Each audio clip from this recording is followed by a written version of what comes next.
Two world wars tore the heart out of the 20th century. They are a rent in the fabric of history. Between the wars, there was progress. There was optimism, there was ignorance, and there was greed. Economies were fragile, peace precarious, and people started listening to the claims of those who said they had the answers.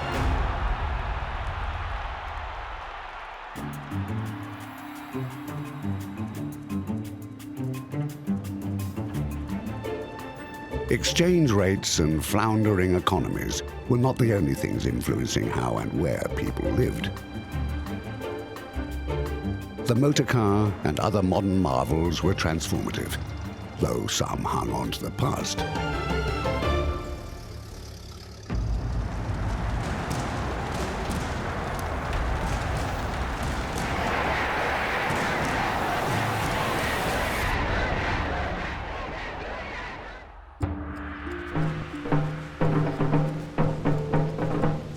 The Knights of the Ku Klux Klan, bigotry in bedsheets, the ignorant, the unbalanced, the venal completely pervert the motto, make America safe for Americans.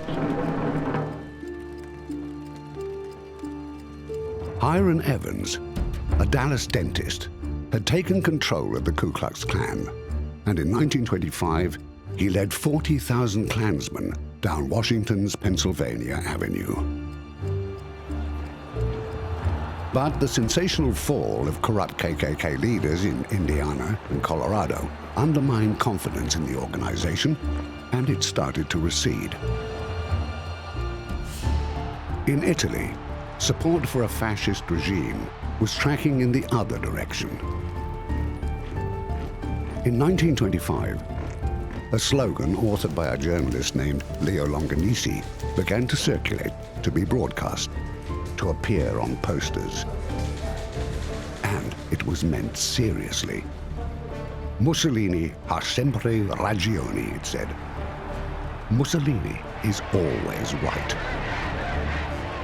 He may or may not say something significant about fascist policy, but if you write that up on a wall in some peasant village, the peasants blink and say, oh, Mussolini's always right, good.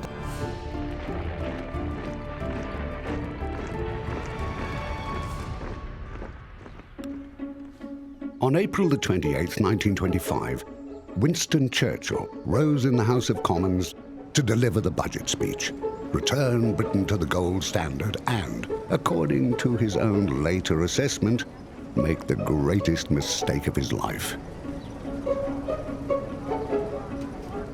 Going back on the gold standard at the 1914 exchange rate was a message which the financiers liked to present to the world. This was London, the financial centre, back at the centre of things. Normality had been restored. The price of normality was belt-tightening that would, in 1926, result in a general strike.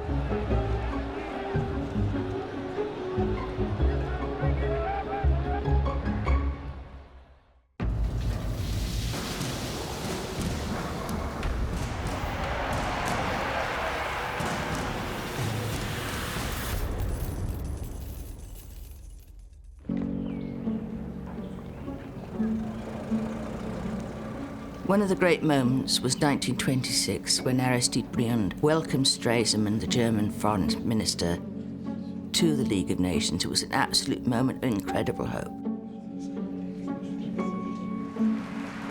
We have done with the black veils of mourning for sufferings that can never be appeased, Briand said. Done with war, done with sanguinary methods of settling our disputes. Away with rifles, clear the way for conciliation, arbitration, peace. Il faut leur arracher le poison des mains. Et ça, that's what he said. But what Briand would have seen if he looked around the world that he claimed was done with war would have given him little cause for confidence.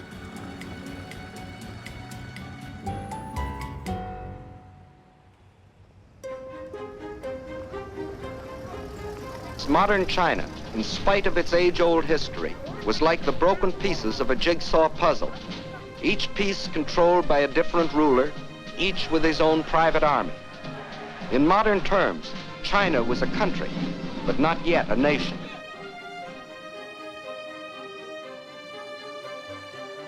On July the 4th in China, the man who had risen to leadership of the Republican government, Chiang Kai-shek, announced the Northern Expedition. It aimed at unifying China under a central government, ending the fiefdoms of the warlords and, in time, extinguishing opposition.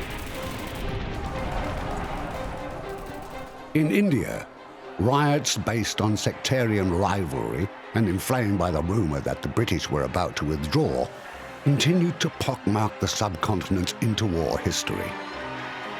In 1926, there were 40 riots in Calcutta alone.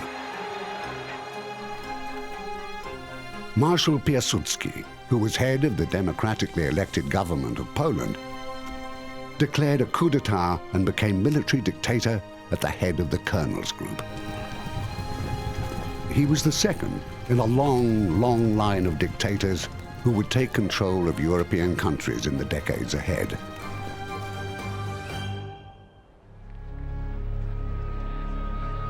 The first, Benito Mussolini, having survived 3 assassination attempts, transformed Italy into a true one-party state. By the time he assumed the absolute role, it is estimated that 13 million pictures of Il Duce in 2,500 poses were in circulation. There are parallels to this photographic profligacy in both Hitler and Stalin. Perhaps simply because every portrait, poster, postcard, and postage stamp of me is not a picture of someone else.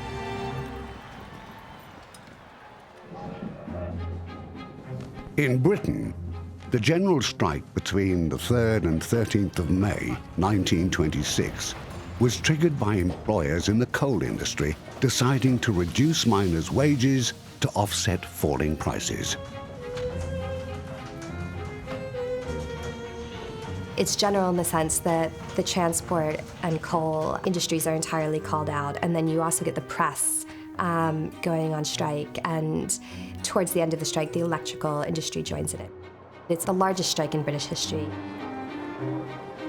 850,000 miners struck, and 1.5 million workers came out in support. But there was to be no revolution. In fact, the British Trades Union Congress rejected money sent from Russia.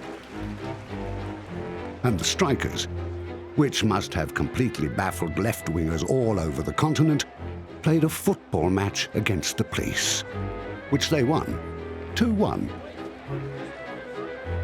The general strike collapsed after 10 days. The miners lasted 6 months before being forced to accept defeat, longer hours, lower wages, and humiliation.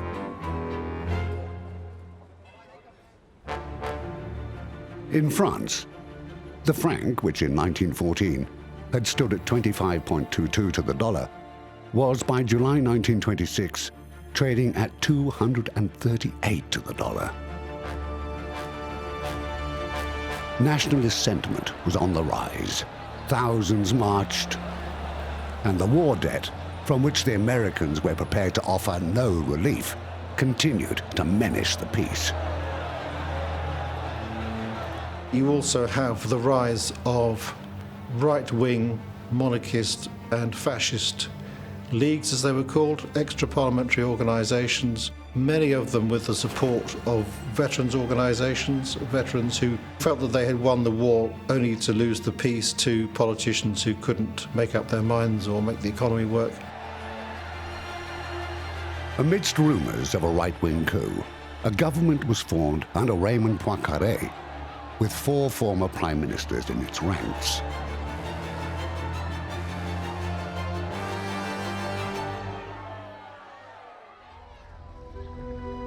Americans who could cross the Atlantic for $80 and live in Paris improbably cheaply flocked to the French capital. There's one foreign entanglement that nobody who can afford it objects to. an entanglement with France, which usually means Paris, and more people can afford it than ever before.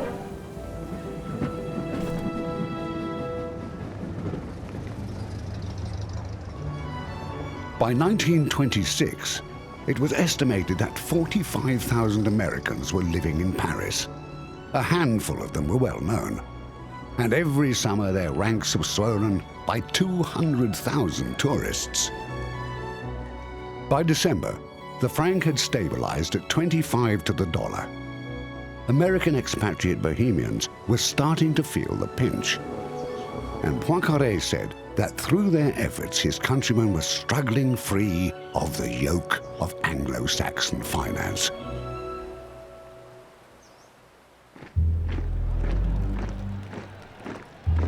In a similar assertion of nationalist spleen, 1926 saw the introduction of a compulsory Heil Hitler greeting and salute among National Socialist Party members, as an outward sign of their bond with their leader, their Führer.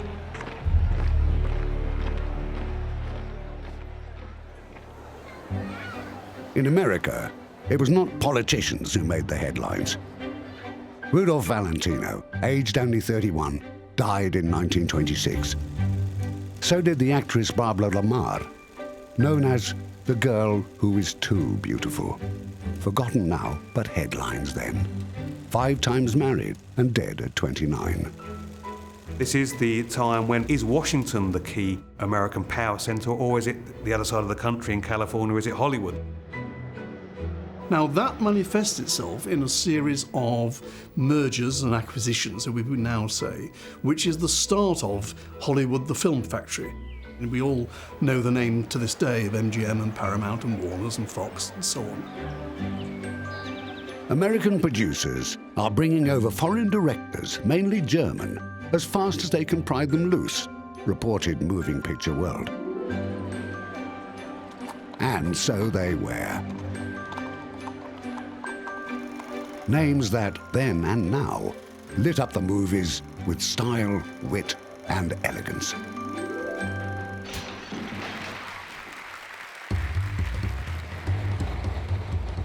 The world did not only hunger for American movies, the world was dancing to the sound of America. The Savoy Ballroom, an enormous place that occupied an entire Harlem block, opened its doors in 1926. It had 2 bands positioned at opposite ends of the hall, playing alternating sets. Non-stop music that induced, said Carl van Vechten, writer and photographer, intense excitement akin to religious mania. You listen very differently to jazz than you listen to classical music. You're supposed to move. In fact, it's kind of not normal not to move in a way. You're sort of almost expected to.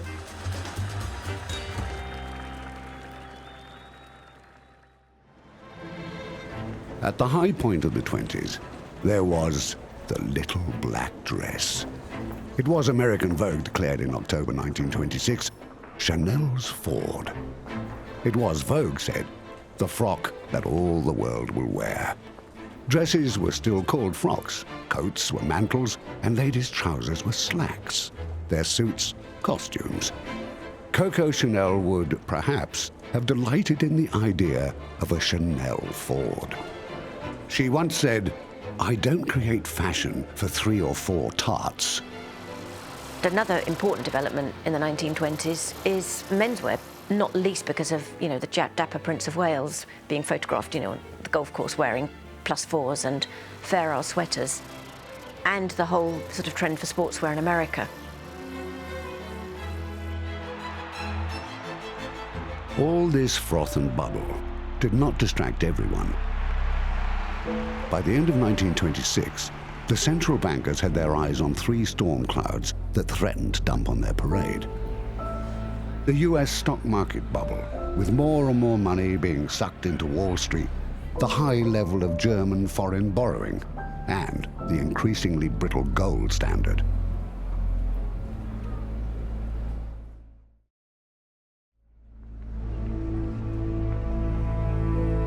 Supreme Court Justice Louis Brandeis didn't speak for many, but he spoke prophetically when he said, "I wish to record my utter inability to understand why a lot of folks don't go broke." A short 3 years later, a lot of folks went very broke indeed, a result of what John Kenneth Galbraith called their mass escape into make-believe.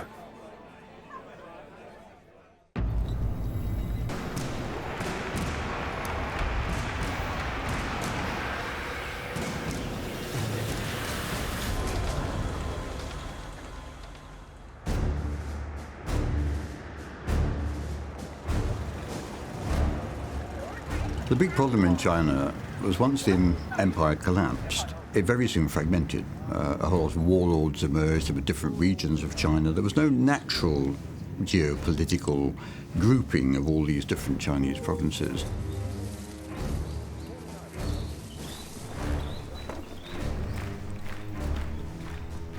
In March 1927, Chiang Kai-shek ordered the communist militia in the army that he commanded disarmed. On April the 12th, and behind the declaration that the Chinese Revolution must free itself of Russian influence, Chiang launched his anti-communist purge. Chiang Kai-shek, the nationalist leader who succeeded Sun Yat-sen, was very clear early on that he would not allow his communist allies to become rivals, and therefore, when he had come to power in 1927, he brutally turned on his communist allies, first in the city of Shanghai and then in Canton, murdering, massacring many thousands of them. 60,000 members of the Communist Party of China were alive at the commencement of the purge. By the end of 1927, no more than 10,000. And thousands of peasants had been killed in what has become known as the White Terror. And what all that meant for China and the world would not be resolved until the war still more than a decade away.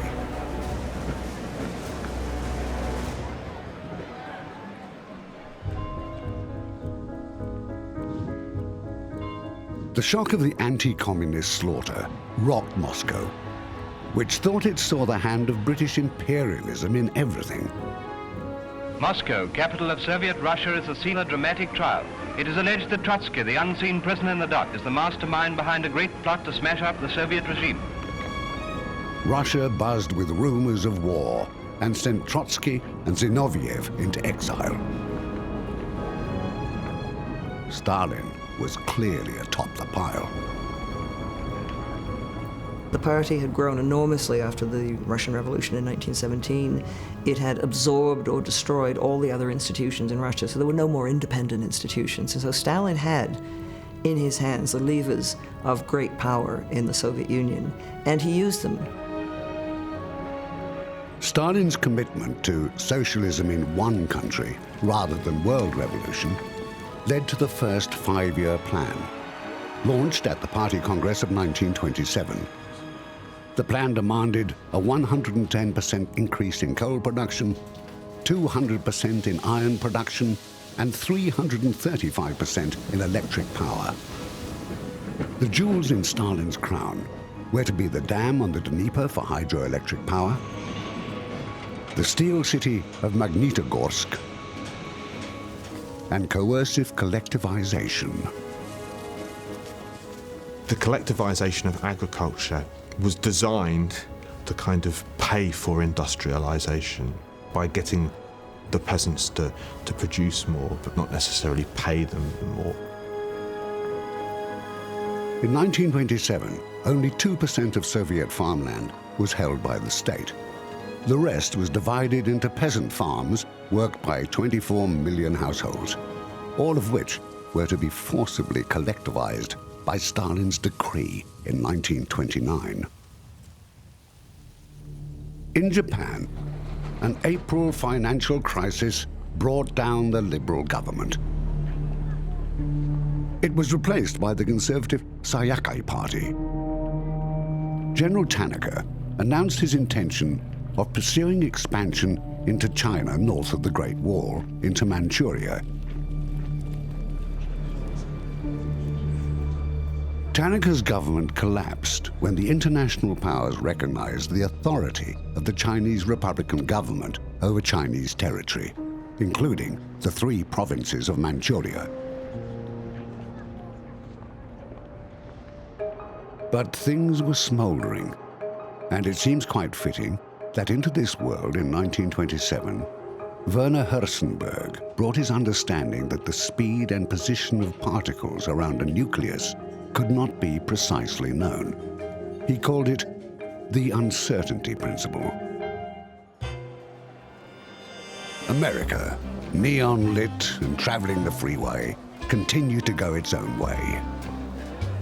By the mid-20s, Chicago had over 10,000 nightclubs and bars playing music.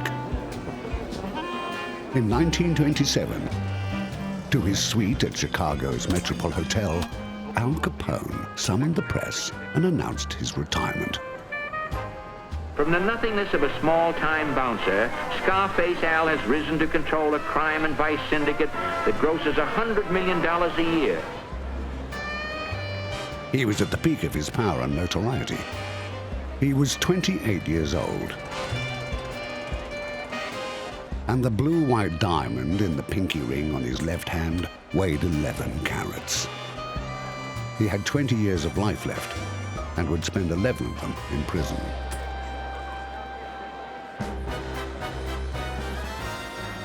Most Americans didn't patronize the nightclubs and the bars. They, in fact the world, went to the movies. Investment in films skyrocketed from $78 million in 1921 to $550 million in 1930. In the middle of that span, there was, of course, one particular catalyst: the talkies. The first of them, the jazz singer, had 354 words of dialogue, which mostly came out of the mouth of Al Jolson, born Asa Julson in Lithuania. Wait a minute, you ain't heard nothing yet. Wait a minute, I tell you, you ain't heard nothing. You want to hear Tootsie? All right, I'll give it a... And the jazz singer is part sound and part silent. Goodbye. And when the sound stops and it reverts to being a silent film with intertitles and heavy music over it, it seems to go back about 25 years. It's not just 5 minutes.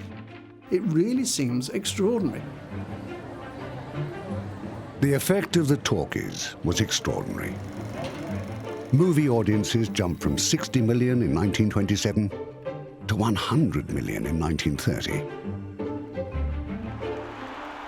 But the greatest light of a golden summer shone not from the silver screen, but from the baseball diamond, which immortally saw the slugfest between 2 Yankees, Babe Ruth and Lou Gehrig.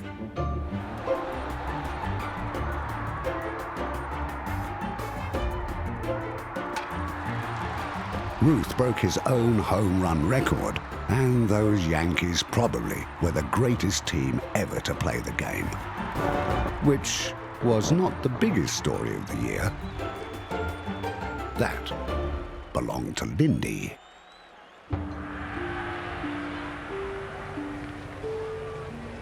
Charles Augustus Lindbergh will attempt what no man has ever dared. He will attempt to fly the Atlantic non-stop, New York to Paris, alone, all alone. I mean, the dramatic moment there is the 20th of May, 1927. Fox actually has pictures and sound from Charles Lindbergh taking off from Roosevelt Field to head off to France on the first major transatlantic flight. And that is edited so quickly, that's actually shown in at least one New York cinema that evening, in fact.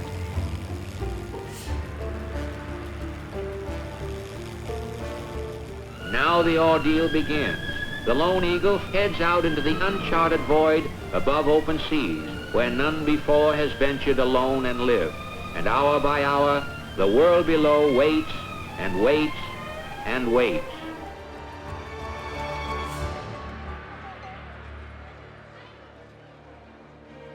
Lindbergh flew for 33 hours to win the Arctic Prize, $25,000, offered by New York hotelier Raymond Arctic for the first non-stop flight from New York to Paris, where 150,000 people met him at Le Bourget.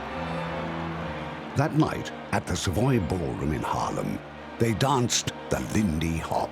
And "Lindy's done it," they shouted. "Lindy's done it." Lindy was 25, and his flight was, according to one American newspaper, the greatest event since the resurrection.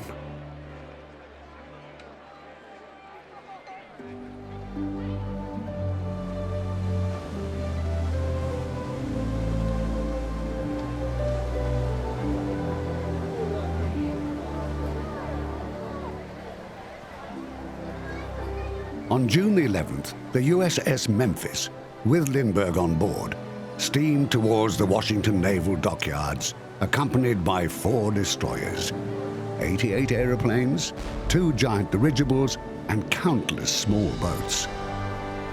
He was given a 21-gun salute, and his arrival was the first coast-to-coast broadcast.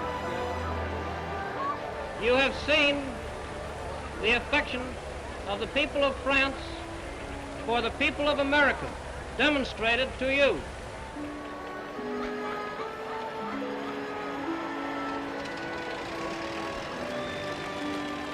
By the time of Lindbergh's flight, 1/3 of the money Americans spent on furniture was going on radios.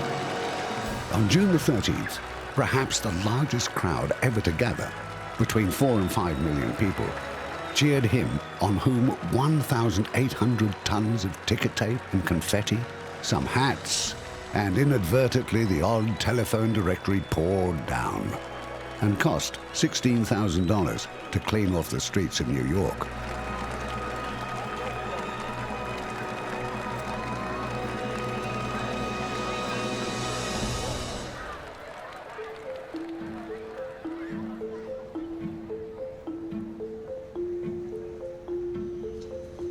We have now entered the age of instant news and instant celebrity.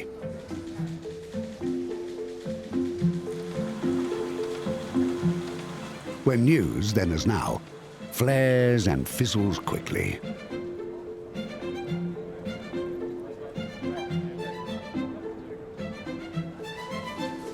Eight months after the Paris flight, a New York editor wired his reporter, who was covering Lindbergh's Latin American tour. The wire, no longer interested in progress reports, read, "No more unless he crashes."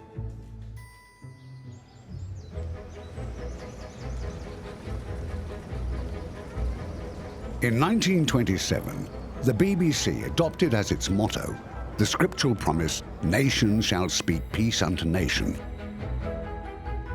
And more than 2.5 million British homes tuned into its first outside broadcast, a horse race. But no one had any experience as a commentator, and finding the right tone was a challenge. The last words of journalist G.F. Allison's call of the Derby were, "He nears the judge! Leap then, brave heart! Look! Nothing can catch him now!"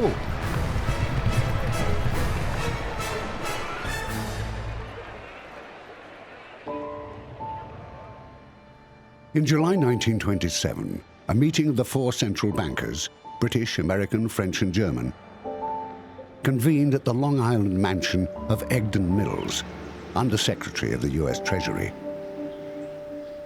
They knew that ahead lay a rocky road, which would require a brave heart, and then some. The American Benjamin Strong had already decided on his strategy to dampen down the gathering crisis. He would cut U.S. interest rates, famously acknowledging to Charles Rist of the Banque de France that this would give the stock market a small shot of whiskey. Rates were cut by 0.5%. The result was immediate, and it was not a shot of whiskey. By year's end, the Dow had risen 20%.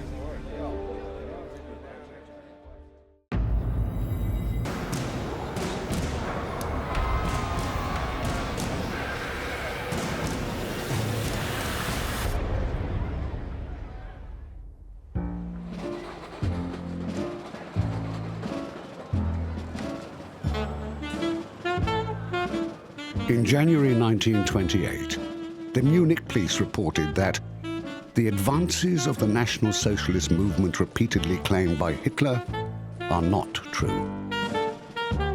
They added that meetings attended by 300 to 400 people in 1926 now have an audience of at most 60 to 80 members. Things were perhaps looking up, and peace was in the air. On August the 27th, 15 nations gathered in Paris to sign a pact named for its sponsors, US Secretary of State Frank Kellogg and his French counterpart Aristide Briand.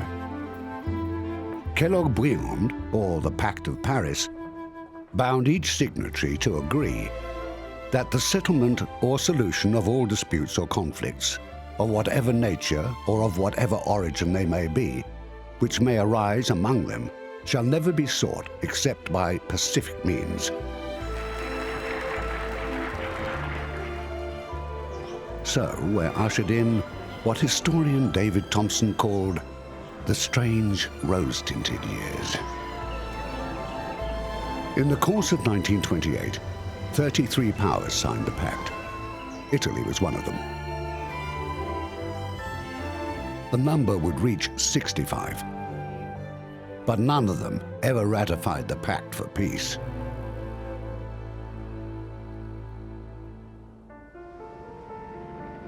In 1928, Stalin, the Soviet Union also signed the Paris Pact, announced that he would put the Soviet Union in a motor car and the peasant in a tractor. And by 1939, 20 million people, some voluntarily, had been moved from the country to take industrial jobs in the town. Not all of the world was as heads-down industrious, as a tour group from the British Lord's Day Observance Society, which went on a study tour to observe European dissolution, saw for themselves.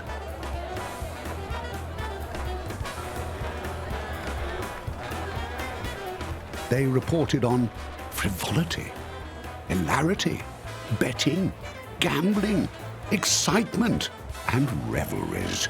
Our Sunday in Paris, they declared, was a day of desecration we shall never forget.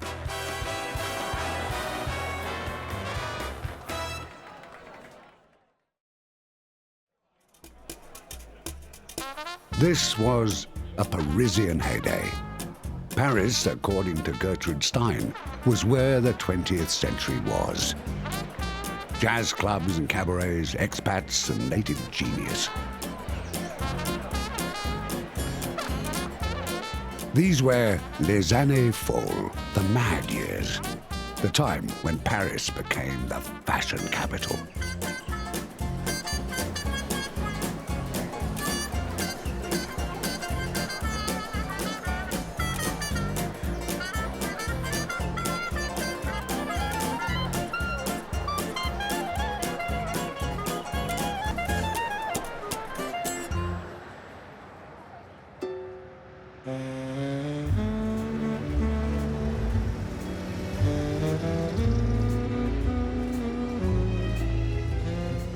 It's the fashion centre of the world. There are fashion shows.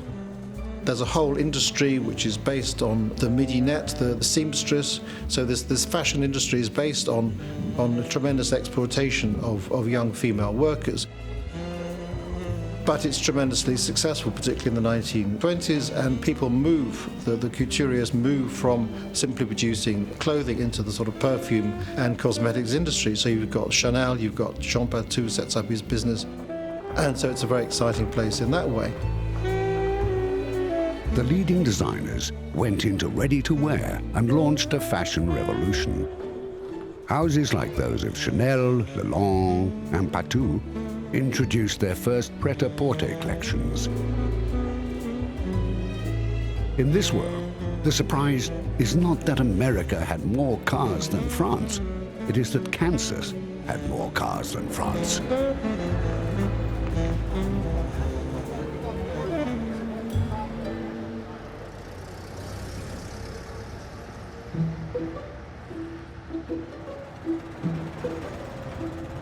From 1922 to 1927, profits rose on the Wall Street Stock Exchange as 75% of stocks climbed. It was this momentum that Benjamin Strong, its governor, was hoping to slow when in February the Federal took the rate back up to 5%. The change could slow or briefly stop the trend, but not reverse it. So this is an era of very high company profits, and these company profits fed into Wall Street, and this, by the mid-1920s, starts off an expansion in Wall Street. Through the 20s, the stock of General Motors rose 20-fold, RCA 70-fold. These were the grails for which the 1 in 10 American households that had money invested in the stock market were groping. By the mid-1920s, the American economy is doing so well. People begin to talk about the end of poverty, the end of the business cycle, which means permanent prosperity. You don't have to worry about economic downturns. You don't have to worry about investment. It's only money. Americans are rolling in the stuff. There's cream in every cup of coffee, plenty of salt in every stew, and never have so many had so much of both. Before the crash, RCA, the sweetheart stock, was trading 10,000% above its level of 5 years previously. The person who invested $100 in 1924 was a millionaire in 1929 without lifting a finger. And that, too, was the American dream.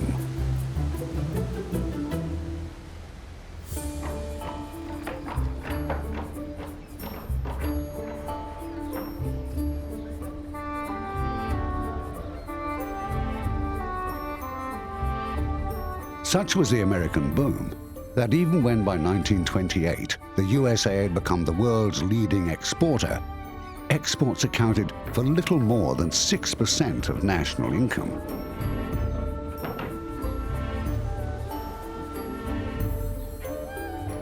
The trouble was that from around the middle of 1928, the boom detached from any known reality, almost doubling the value of the market against only a modest rise in profits. Not so gradually, not so slowly. The market goes up a little, then it goes down a lot. And as the real economy began to slow down, it was quite clear that many businesses were not going to be as profitable as those people buying stocks in them anticipated. And therefore, there was a great hesitation on the part of investors. And these series of hesitations and fluctuations in the stock market came to an almighty crash.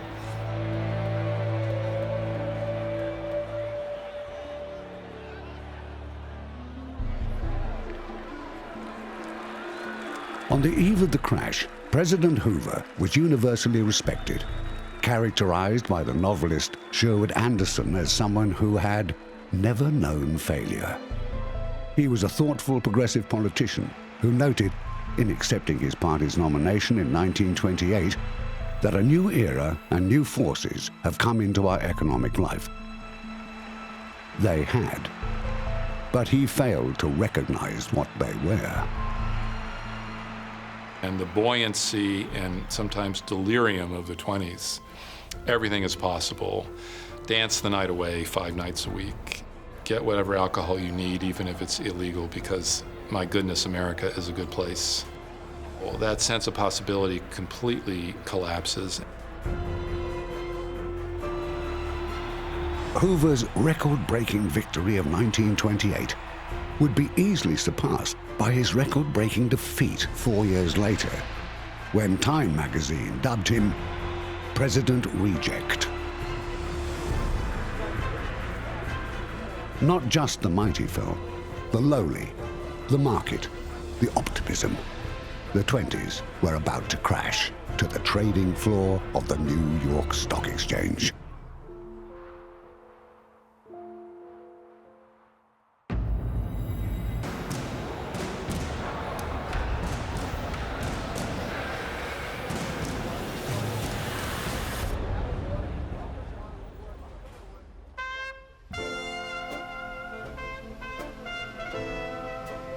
between 1913 and 1929, the total value of global exports rose by 66%. But this was not an evenly shared global recovery. British exports rose by 15%, German by 33%, French by 50%. But those of the USA rose by 200%. Despite such success, America refused to consider cancelling or even rescheduling the vast sums owed to her by France and Britain. Britain had had to borrow an awful lot of money from the United States during the First World War to support all her allies, and she thought that Britain ought to have forgiven this debts. And Britain says, how can you ask us to pay this when everyone has suffered? And America says, in the words of President Calvin Coolidge, they hired the money, didn't they? The Young Plan, named for the American banker who devised it, revisited the issue of reparations in the context of America's position on the issue of debt. Under the Young Plan, in order to pay inter-allied debt, France would retain only 40% of reparations received from Germany, and the UK 22%. The balance, funds the US loaned to Germany to pay reparations, made their way back across the Atlantic. You're seeing sort of the reparations going from Germany to Britain and France straight back to Washington, and then the Dawes and Young Plan's loans going then to Germany. So you're getting this sort of nice, neat sort of circle of money being flowing around. The world was setting itself up for something, but no one was quite sure what. In global economics, there can be many reasons for disaster. The least likely and most reliable is a surfeit of optimism. And it was optimism that overheated Wall Street with disastrous results. In his March 1929 inauguration, Herbert Hoover had told the American people, "We are steadily building up a new race and a new civilization." He could survey an economy in which the average price of stocks on Wall Street had risen by 25% in 1928 and 35% in the first months of 1929.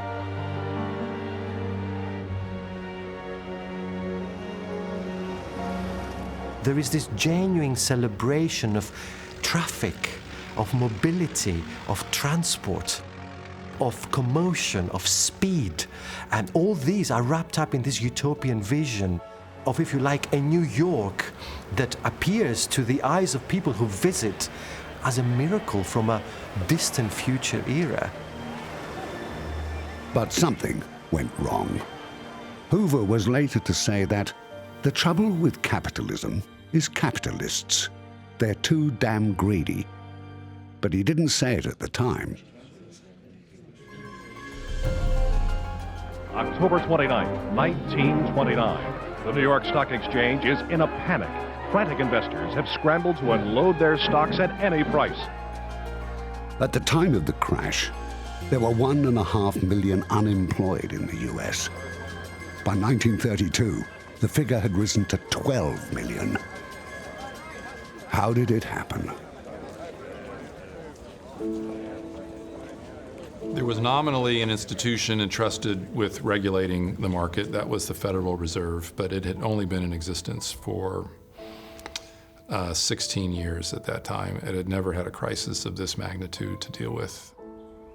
And they make precisely the wrong decision about what to do, because once they realize that credit has been given much too liberally, the impulse, intuitive thing is to restrict credit. And so that's what they do. They make credit hard to get. But in an economic downturn, the most important thing is not to restrict credit, but to ease credit so that the debtors have access to funds that they can pay off their debts.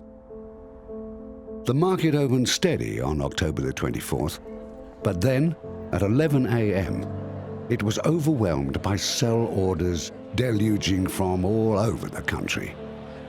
In an hour, 20% had come off the main indices, and RCA, had fallen 35%. Rumours flared. By noon, a crowd of 10,000 people stood in Wall Street, gawping. The 6 major banks moved to support the trading floor, splashing between $20 and $30 million on blue-chip stocks, so that by day's end, the falls had been clawed back and rested at 6% down. The market steadied until the 29th, Black Tuesday. Everyone wants to sell. No one wants to buy. Suddenly, even the most gilt-edged securities are practically valueless. By day's end, 9 million shares had changed hands, and $14 billion had simply vanished from the value of the market. The next day, before the market opened, the New York Federal, without reference to the Federal Reserve Board, injected $50 million into the banking system. But the sell-off continued. During the day, the New York Federal injected a further $65 million, and in the last 15 minutes of trading, the market rallied. By late November, the Dow was steady at a level 40% down from its giddy top. Down to what analysts, when the bubble was at its fattest, had said was its true worth. $50 billion had been wiped from the value of stocks.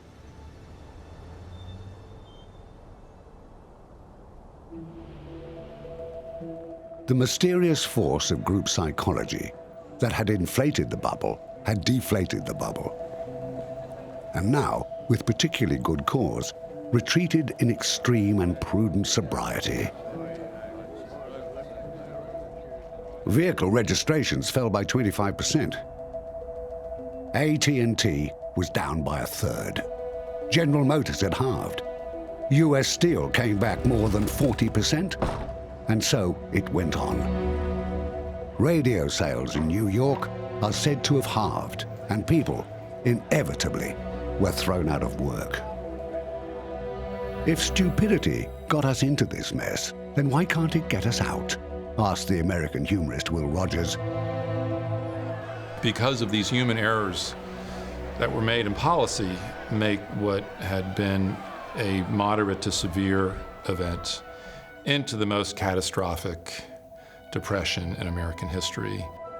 In November 1929, an article in The Economist, under the heading Reactions of the Wall Street Slump, wondered what might happen next, and reassuringly noted that the experts are agreed that there must be some setback, but there is not yet sufficient evidence to prove that it will go to the length of producing a general industrial depression.